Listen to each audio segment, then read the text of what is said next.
Hello friends, welcome to SSC coaching centre. दोस्तों, आज की वीडियो में बात करेंगे गणित के इम्पोर्टेंट प्रश्नों की जो बार बार परीक्षाओं में पूछे जाते हैं और ये प्रश्न दोस्तों नंबर सिस्टम के अंतर्गत आते हैं।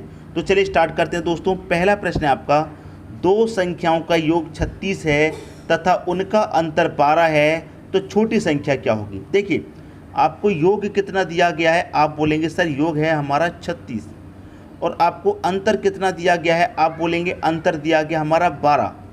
तो आपसे क्या पूछ रहा है, छोटी संख्या। मैं आपको एक बात बता दूं, या तो छोटी संख्या पूछेगा या बड़ी। अब यहाँ पर छोटी संख्या निकालनी है तो क्या करेंगे, योग और अंतर का क्या करेंगे, आप अंतर कर लीजिए। 36 12 का अंतर कितना आएगा, आप कहेंगे सर 24, और इस 24 को क्या करेंगे 2 से डिवाइड कर देंगे तो आपके सही आंसर कितना आ जाएगा, 12 आ जाएगा। 12 क्या है, आपकी छोटी संख्या। ठीक है, अगर यहाँ पर बड़ी संख्या पूछ लेता तो बड़ी संख्या के लिए दोनों को जोड़ करके 2 से डिवाइड करेंगे और छोटी के लिए दोनों का अंतर करके 2 से डिवाइड करेंगे। ये बात आपकी समझ में अच्छे से आ गई। ठीक है दोस्तों, तो 12 आपका सही आंसर है जो कि बी ऑप्शन में दे रखा है। अब देखेंगे अगला प्रश्न। अगला प्रश्न है आपका, दो संख्याओं का योग 75 है और उनका अंतर 25 है, तो दोनों का गुणनफल क्या होगा। देखिए, दोनों का योग आपको कितना दे रखा है, आप कहेंगे सर योग दे रखा है हमारे पास 75 और अंतर कितना दे रखा है, अंतर दे रखा है आपके पास, आप कहेंगे सर हमारे पास अंतर 25 का है। ठीक है, अंतर भी है योग भी है, हमें क्या करना है, उन दोनों संख्या को गुणा करना है। वो दोनों संख्या है कौन कौन सी, अभी तक आपको नहीं पता। तो हमें नहीं पता तो बड़ी संख्या भी निकालेंगे, छोटी भी निकालेंगे। ठीक है, तो सबसे पहले मैं क्या करूँगा, बड़ी संख्या। तो पिछले क्वेश्चन मैंने बताया था अगर बड़ी संख्या निकालनी है तो दोनों को जोड़ के 2 से डिवाइड। 75 और 25 कितना हो गया, 100। 2 से डिवाइड कितना आ जाएगा, 50। जोड़ के डिवाइड कर रहे हैं तो बड़ी संख्या आएगी, ये होगी आपकी बड़ी संख्या। अब एक छोटी संख्या भी निकाल लेते हैं। छोटी कैसे निकालेंगे, दोनों का अंतर। तो 75 में से 25 जाएगा, कितना आएगा 50। 50 में 2 से डिवाइड करेंगे, 25 आ गई दोस्तों आपकी छोटी संख्या। ठीक है, तो दोनों का क्या पूछ रहा है, गुणनफल। तो बड़ी संख्या दोस्तों आपकी 5 है। ठीक है, बड़ी संख्या यहाँ पर आपकी दोस्तों 2 से मैंने 100 को काटेंगे तो 50 बड़ी संख्या, 5 नहीं 50। 50 बड़ी संख्या है, छोटी संख्या कितनी है 25। दोनों का गुना पूछ रहा है तो गुना कर दीजिए, बस आंसर आ गया। 25 25 कितना हो जाएगा, 125 हो जाएगा और एक ही जीरो लगा दीजिए। 1250 आपका गुणनफल है, यह आपका आंसर हो जाएगा 1250, जो कि पहले ऑप्शन में दे रखा है। सबकी समझ में उम्मीद करता हूँ प्रश्न अच्छे से आ गया होगा, कोई डाउट नहीं होगा। अब देखेंगे अगला प्रश्न। अगला प्रश्न है, दो संख्याओं का योगफल 8 है तथा उनका गुणनफल 15 है, तो उनके व्युत्क्रमों का योगफल क्या होगा। हमेशा याद रखिएगा, इस प्रश्न के लिए मैं आपको डायरेक्ट आंसर बताता हूँ कैसे आता है। ठीक है, देखिए, योगफल दे करके आपसे योगफल ही पूछ रहा है, याद रखिएगा इस बात को। योगफल उसने 8 दिया गया है और गुणनफल भी दे रखा है 15 और योगफल ही पूछ रहा है। देखिए, दो तरह के प्रश्न बनते हैं, या तो योगफल दे के योगफल पूछेगा या अंतर दे करके अंतर पूछेगा। ठीक है, इतनी बात क्लियर है। तो योगफल दे करके योगफल ही पूछ रहा है ना, तो योगफल कितना है दोस्तों, पहले 8। ठीक है, और इनका गुणनफल कितना है 15, तो बटे में 15 रखिए, यही आपका आंसर है। आई बात दोस्तों सभी की समझ में, किसी को कोई डाउट नहीं होगा। अगर आपसे ये कह देता कि इनका अंतर 8 है और इनका गुणनफल 15 है, जो अंतर ही बताइए, अंतर दे करके अंतर ही पूछता, तब भी यही आंसर आता है। जो अंतर है उसे ऊपर रख देंगे, जो गुणनफल है उसे नीचे रख देंगे, वही आंसर है। तो उम्मीद करता हूँ ये बात आप सबको अच्छे से समझ में आ गई होगी, कोई डाउट नहीं होगा। अब देखेंगे अगला प्रश्न। अगला प्रश्न है, यदि किसी संख्या को 114 से भाग देने पर 21 शेष बचता है, तो उसी संख्या को 19 से भाग देने पर क्या बचेगा। देखिए, यहाँ पर क्या है, नंबर सिस्टम का ये जो प्रश्न है बहुत बार पूछा गया है। इसमें 3 संख्या होती हैं। तो पहली संख्या 114 है, 114 में भाग देने पर 21 शेष बचा। दूसरी संख्या क्या है, 21 है। फिर कह रहा है उसी संख्या को 19 से भाग देने पर, उसी संख्या को 19 से भाग देने पर क्या बचेगा। ठीक है दोस्तों, तो ऐसा प्रश्न कभी भी बनता है तो आपको करना क्या था, 19 से भाग देने का पूछा है ना, तो 19 से भाग आपको किस में देना है, बीच वाली संख्या में देना है, इस 21 में। तो मैं 21 में क्या करूँगा, 19 से भाग दूंगा। ठीक है, तो देखिए 19 से 19 एकम 19 कट जाएगा, 19 एकम 19 कट गया, तो 21 में से जब 19 कट गया तो शेष कितना बचेगा, 2 ही तो शेष बचेगा। दोस्तों, ये बात आप जानते हैं कि जब मैंने 19 से डिवाइड किया तो 19 एकम 19 तक कटेगा ना 21 में से, तो 2 फिर भी बचेगा। 2 आपका आंसर हो गया बी ऑप्शन में। पूछ रहा था कि भाग देने पर क्या बचेगा, 2 बचेगा भाग देने पर। सबकी समझ में प्रश्न अच्छे से आ गया होगा। अब देखेंगे अगला प्रश्न। अगला प्रश्न है, यदि किसी संख्या को 35 से भाग दिया जाए तो 4 शेष बचता है। यदि उसी संख्या के वर्ग को 5 से भाग दिया जाए तो शेषफल क्या होगा। पहले की तरह प्रश्न है, तीन संख्याएं, किसी संख्या को हमने क्या किया, 35 से भाग दिया। कितने से दोस्तों, 35 से। 35 से जब भाग दिया तो 4 शेष बचा। फिर कहता है कि उसी संख्या के वर्ग को 5 से भाग दिया जाए। कितने से भाग दिया जाए, 5 से। तो 5 से भाग देंगे, 4 में क्या चला जाएगा, हम क्या करते हैं, तीसरी संख्या से बीच वाली संख्या में भाग करते हैं। 5 से 4 में भाग देंगे तो क्या चला जाएगा, आप कहेंगे बिल्कुल नहीं जाएगा। लेकिन लाइन को अच्छे से पढ़िए, यदि उसी संख्या के वर्ग को 5 से भाग करना है तो वर्ग को करना है तो इसका वर्ग कीजिए ना आप। तो 4 का वर्ग करेंगे, कितना हो जाएगा, 8 हो जाएगा। अब 8 में भाग कीजिए 5 से, तो 5 से मैं कटाऊंगा, 5 एकम 5, 8 में से 5 तक कट गया, शेष कितना बचेगा, 3 शेष बचा। ये क्या हुआ, आपके प्रश्न का सही आंसर हो गया। 3 बी ऑप्शन में दे रखा है, ये क्वेश्चन का सही आंसर हो जाएगा। सबकी समझ में दोस्तों बात आ गई। अब देखेंगे अगला प्रश्न। अगला प्रश्न है, कोई संख्या 35 से उतनी ही बड़ी है जितनी वह 71 से छोटी है, तो वह संख्या क्या है। देखिए दोस्तों, ऐसे प्रश्न बहुत पूछे जाते हैं। हमें क्या करना है, कोई संख्या 35 से जितनी बड़ी है उतनी ही बड़ी दोस्तों 71 से छोटी है। जितनी 35 से बड़ी है उतनी ही 71 से छोटी है। मान लीजिए 35 से बड़ी 10 होगी तो 71 से छोटी भी 10 होगी। 35 से बड़ी 15 है तो 71 से छोटी भी 15 है, बीच में संख्या होगी वो। तो ऐसा प्रश्न कभी भी आता है तो क्या करते हैं, दोनों को जोड़ के 2 से डिवाइड कर दो बस। 35 प्लस 71 दोनों को जोड़ करके आप 2 से डिवाइड कर दीजिए, आंसर आएगा। 35 71 को जोड़ेंगे 106 होगा, और इसको जब मैं 2 से डिवाइड करूंगा तो कितना होगा, 53 आपका आंसर आ जाएगा। कितना आंसर आ जाएगा, 53। ये आपके प्रश्न का दोस्तों सही आंसर है। आप इसको चेक कर सकते हैं। 53 देखिए किस ऑप्शन में, बी ऑप्शन में। आप इसको चेक कर सकते हैं। क्या कह रहा है, 35 से उतनी ही बड़ी है। तो देखिए 35 से कितनी बड़ी है दोस्तों, 53। 53 में से 35 को घटा दीजिए, पता चल जाएगा कितनी बड़ी है। या फिर डायरेक्ट लग जा दीजिए। 35 में 50 बनाने के लिए 15 जोड़िए 50, फिर 3 जोड़िए 18।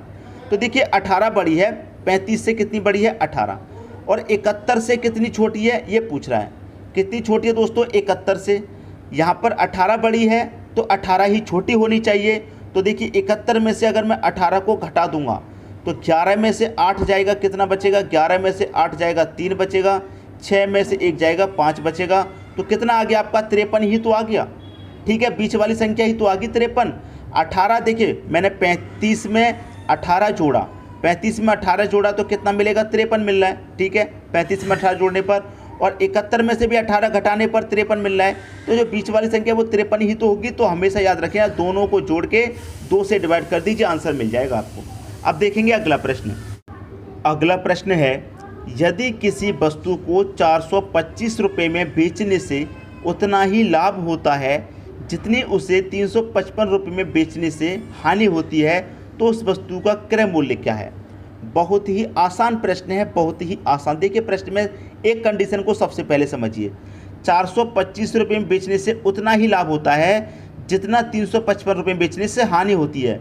मतलब लाभ और हानि क्या है, बराबर है। ठीक है, इतनी बात तो सबसे पहले समझिए। लाभ और हानि बराबर है। जब लाभ और हानि बराबर हो और क्रय मूल्य पूछा हो तो दोनों को जोड़ के 2 से डिवाइड कर दो बस।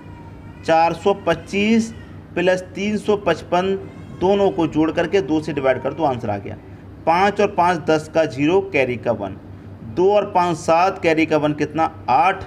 4 और 3 कितना, 9। ये हो गया आपका 980। ठीक है दोस्तों, 980 हो रहा है। एक बार फिर से जोड़ लेते हैं, अगर कोई गलती होती है तो फिर से जोड़ के देख लेना चाहिए। देखिए 5 और 5 10, 10 का 0, कैरी का 1 आएगा।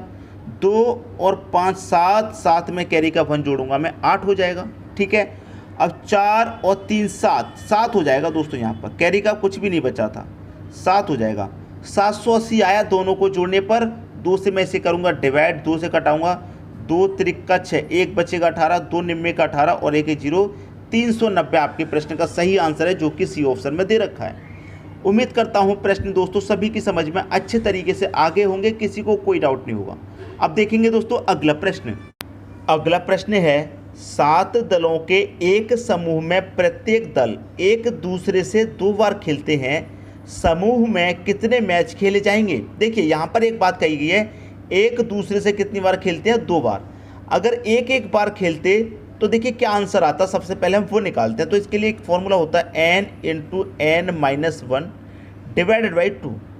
n कितना है, दल कितने हैं, 7 हैं, तो मैं यहाँ पर n की जगह 7 रखूँगा, इंटू यहाँ पर भी n की जगह 7, उसमें से -1 डिवाइडेड बाई कितना, 2। ठीक है, अब देखिए 7 में से 1 घटेगा 6, 7 में से 1 घटेगा 6 डिवाइड बाई कितना, 2। अब मैं 2 से 6 को कटा दूंगा 3 बार में, 7 त्रिक का कितना हो जाएगा, आप कहेंगे सर 21। देखिए यहाँ पर कहा गया है कि 2 बार खेलते हैं, अगर एक बार खेलते ना तो 21 मैच खेले जाते, एक बार अगर खेलते तो, लेकिन 2 बार खेल लें ना तो 21 का डबल कर दीजिए ना, 21 दूनी कितना हो जाएगा, 42 हो जाएगा। ये आपके प्रश्न का सही आंसर है 42, जो कि बी ऑप्शन में दे रखा है। सबकी समझ में अच्छे तरीके से प्रश्न आ गया होगा। अब देखेंगे दोस्तों अगला प्रश्न। अगला प्रश्न है, एक चिड़ियाघर में मोर और चीता हैं, यदि उनके सिरों की संख्या 400 और पैरों की संख्या 1160 है तो चिड़ियाघर में मोरों की संख्या ज्ञात करो। बहुत अच्छा प्रश्न है दोस्तों, देखिए, और ये प्रश्न बहुत प्रश्न पूछे जाते हैं एग्जाम में, हमेशा याद रखिएगा। एक ट्रिक है इन प्रश्नों के लिए, और मैंने इसके लिए अलग से अर्थमेटिकल का वीडियो बनाया हुआ है और आपने उस वीडियो को बहुत पसंद किया है। अगर किसी स्टूडेंट ने नहीं देखा तो देख लीजिएगा, ठीक है। देखिए सबसे पहले हमें क्या करना है, जो सिरों की संख्या वो लेनी है।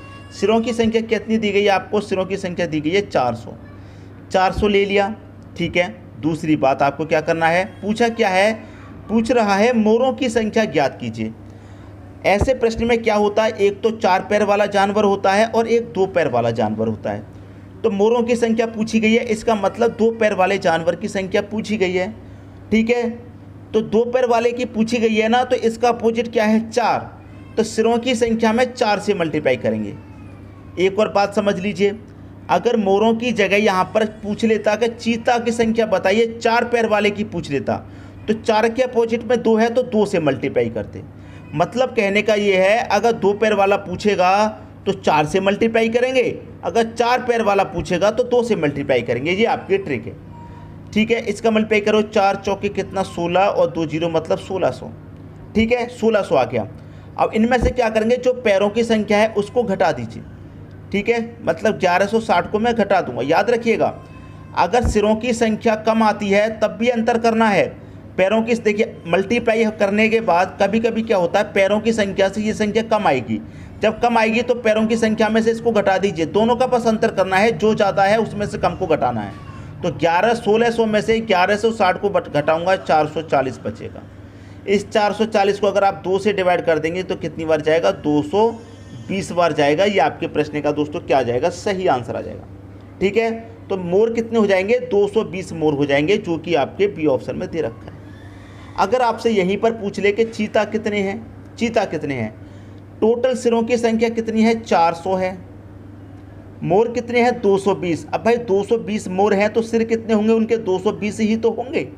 तो देखिए 400 टोटल सिर हैं, उसमें से 220 सिर मोर के हैं, तो मैं 220 को घटा दूंगा 400 में से, तो कितना बचेगा, देखिए 0 में से 0 जाएगा 0, 0 में 10 में से 2 जाएगा 8, 3 में से 2 जाएगा 1, 180 कौन होंगे आपके पास, चीता 180 होंगे।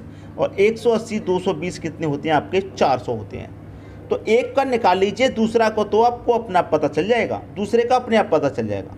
सबकी समझ में बात आ रही है। अब देखेंगे दोस्तों अगला प्रश्न।